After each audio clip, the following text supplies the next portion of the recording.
Dr. Mordred is the absolute best and the worst thing you will ever see. This epic tale has everything that a so bad it's good B-movie should have. Phenomenal acting. I'll kill them all for you, man. You don't have to tell us what you're gonna do or anything. But are you gonna finance an army to slaughter these ignorant pigs?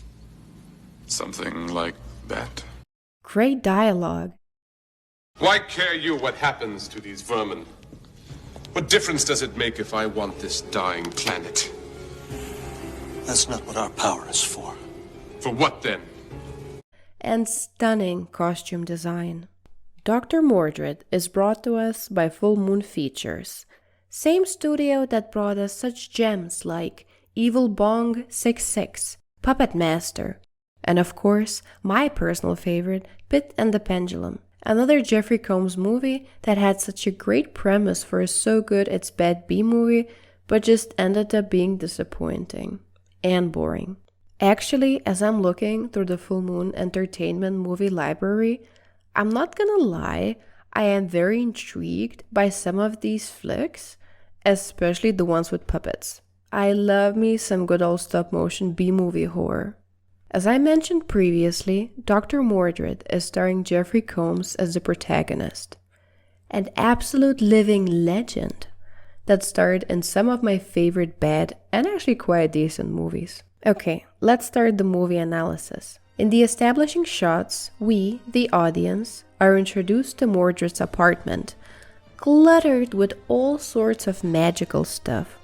The sheer amount of magical junk leaves us with no doubts that Dr. Mordred is the real deal. I mean, look at all those artifacts. Movie wastes no time. As the beginning credits end, strange blue eyes appear and let Mordred know that someone or something will seek him out, and simply the courage won't be enough. So apparently these eyes are called Monitor. I guess because they monitor everything? It has no significance to the story, it's just a little bit strange for me to call this godlike creature using such an ordinary word, Monitor?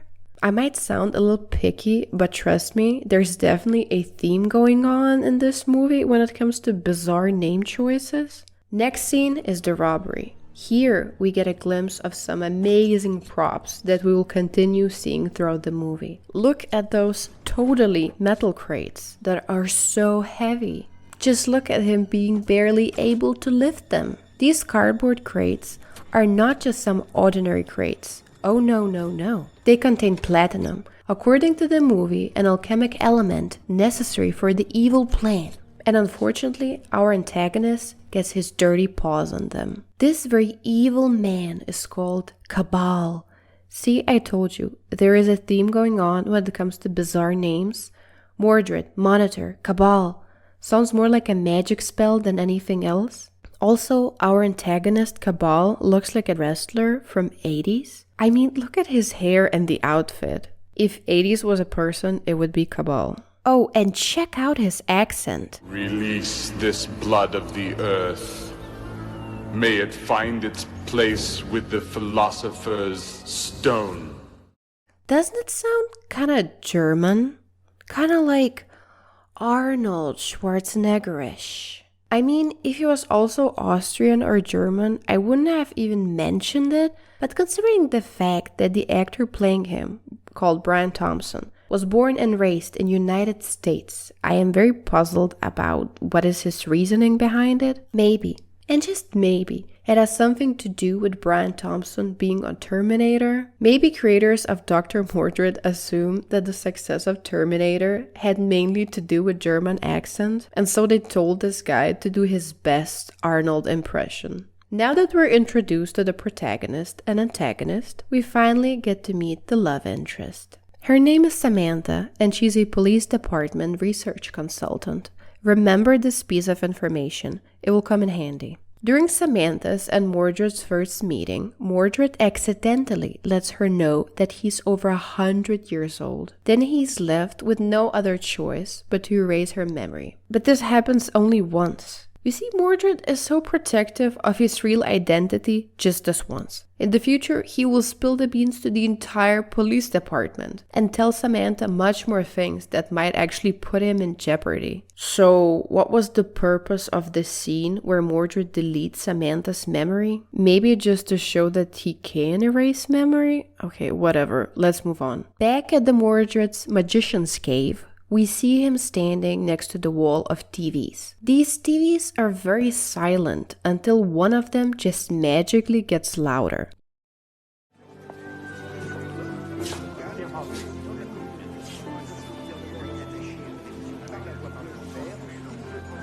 Authorities are baffled by this turn of events. Montoya never gave any indication something was amiss. He had been a loyal bank employee for many years, and no one can explain his actions.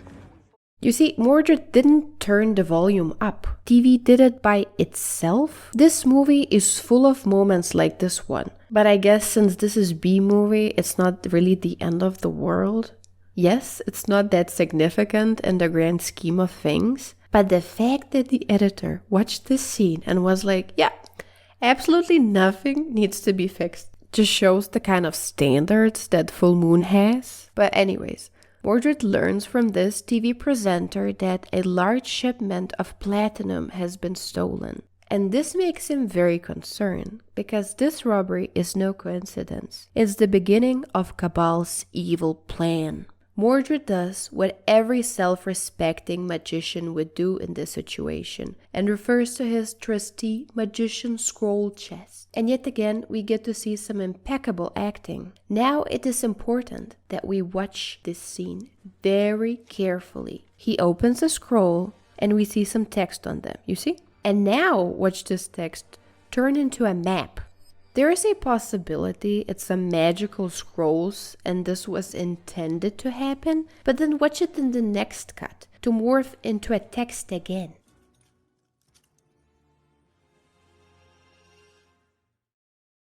In the following scene, Mordred wastes no time and puts on his cape, takes a very expensive and ancient looking medallion, and using his huge map on the wall, travels to a place that Cabal is supposed to be imprisoned. And you just look at this castle, world's most adorable miniature. Once Mordred is inside the miniature, we get to see some of the world's most impressive and realistic set of designs. I mean, look at those stone walls.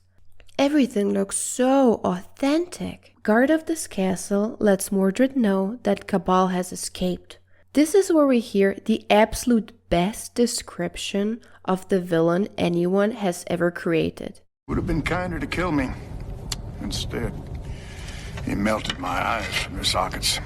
Left me here as an example of what a cosmic son of a bitch he is. What about his followers? He tried to take the Hellspawn with him, but I beat him back with the last bit of magic I had in me.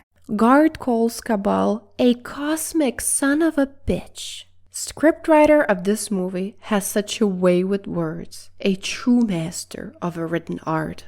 While the guard is giving us some exposition, cats are trying to escape through the sewer pipe, which is Cabal's ultimate plan, to unleash these demons on Earth. While Mordred was in another dimension, inside the world's most adorable miniature, Samantha noticed that the door to Mordred's apartment is absolutely hot. She immediately pulls the fire alarm. Then the firefighters come and they seem to be absolute morons. Look at this dude.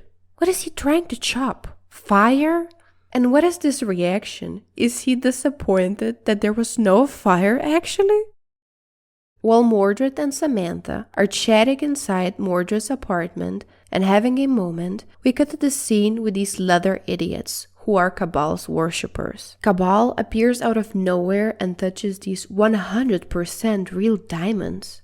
Cabal actually even says word diamonds out loud, because even the creators of this movie that no one would otherwise would buy the fact that these are real diamonds. I mean, come on! After two leather idiots give Cabal information that he needed, we get a scene where we think we're about to get some steamy action. But what actually happens is Cabal sacrificing her. Remember when I mentioned that Samantha works as a researcher for police department? Well, while she's at work, she learns that some woman, the leather idiot from the previous scene, had her blood drained completely.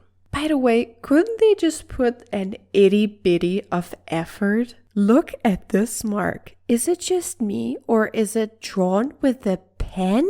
Looks all wonky. Burn mark would not look like that. The sheer level of incompetence and care is honestly phenomenal. I love it.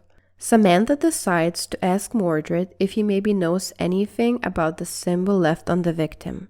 In the meantime, Mordred opens a box full of plastic knives and absorbs them.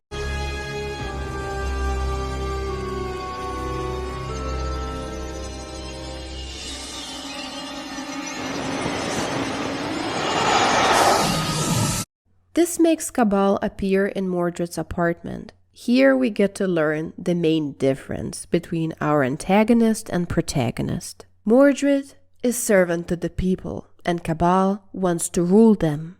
The moment Cabal disappears, police arrest Mordred. Samantha tries to reason with the detective who arrested Mordred, but he found a medallion that has the same symbol from the victim's head, so they decide to interrogate Mordred. During the interrogation, Mordred acts like a true genius and tells everything to the police. Like, what's the plan here, Mordred? That they will believe your magical story? So, of course, they don't believe him and decide to keep him in the interrogation room until he will start telling them the actual truth. Detective lets Samantha talk to Mordred. Then we get to see this cool trick. I mean, check it out. Mordred tries to explain to Samantha what is really going on and tries to convince her that world is in danger. Well, she obviously don't believe him, which leaves Mordred with no other choice but use another cool trick, just this time with a napkin. And this is where we get an actual backstory of Mordred and Cabal. The fact that Jeffrey Combs is being able to keep a straight face throughout this entire napkin scene, saying all this nonsense, made me respect him even more as an actor. Oh, this movie is so good. The backstory, in my opinion, wasn't even necessary. We get the, oh, same old Mordred is good and Cabal bad kind of story. One good and kind and generous. One malevolent. So apparently Mordred imprisoned Cabal, and Cabal wants his revenge now that he escaped after 150 years. While Samantha and Mordred plan their escape, Cabal is crushing some bones which he uses for making this leather idiot invincible for 12 hours. For the next 12 hours. Leather idiot then goes rogue, throws a Molotov cocktail to the police officer, and look at this explosion. Holy hell! What is this, Fort Pinto? Samantha manages to steal the medallion. Few scenes prior, Mordred told her that medallion can freeze people temporarily in time. And oh my god, do we get some fantastic freeze frames as a result of this. As Mordred and Samantha escape, everyone who are frozen in time unfreeze. And you tell me how much milk was in this glass. Look at it before he was frozen in time, and then look at him when it was unfrozen. Come on. Samantha and Mordred run to some park. Then Mordred realizes that in order for Cabal to have his evil plan happen, he needs to get the Cosmopolitan Museum, since there is some stone that Cabal needs. But oh no, it's on the other side of town. But then Samantha says this. What are you gonna do, fly? So he does indeed fly by leaving his body. Movie cuts to Cabal just chilling in a park and scaring old ladies. As the evening approaches, aka museum's closing time, Cabal gets inside Cosmopolitan Museum. He picks up a very heavy stone and mixes some glitter slime. He then calls cats from the sewer pipe. Hear me. I command you. Use your strength. Set yourselves free!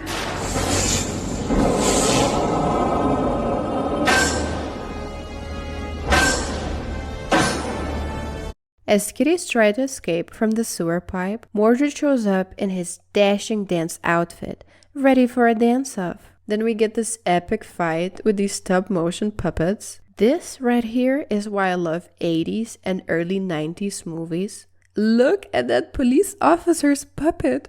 Cabal finishes concoction and sewer kitties escape, but Gar tries to keep them at bay with a laser pointer. When it seems like all hope is lost, Cabal gets stabbed by a woolly mammoth puppet. As Cabal is dead, demon puppets go back to where they came from. I have just few questions about this scene. Why no alarm is going on? I mean, I'm pretty sure that if you just dare to actually touch something that you shouldn't in this kind of museum, like super loud alarm would go off and it probably would sound like World War III or something. And here these two basically destroyed every inch of the museum and no alarm went off. Nothing. Okay, enough with my tangent. I'm pretty sure that you're curious about how the movie actually ends. Mordred makes just in time to save Samantha from Cabal's worshipper. I'm honestly not sure exactly how this worshipper found Samantha and Mordred and police didn't, but okay. Oh, remember Monitor? So he's calling Mordred to leave Earth, which is very unfortunate because then he also has to leave Samantha. Mordred then walks backwards, not awkward at all, and vanishes into thin air. The ending scene is Samantha celebrating Christmas alone with Mordred's crow, who is also called Edgar, like Edgar Allan Poe. How adorable is that? Then Samantha says that it could be worse, and Mordred appears saying, It could be better. They agree next time to travel to Mordred's quests together. I give this movie 10 out of 10. I hope you enjoyed the video, and if there's something that you want me to review in the future, just let me know in the comments. See you!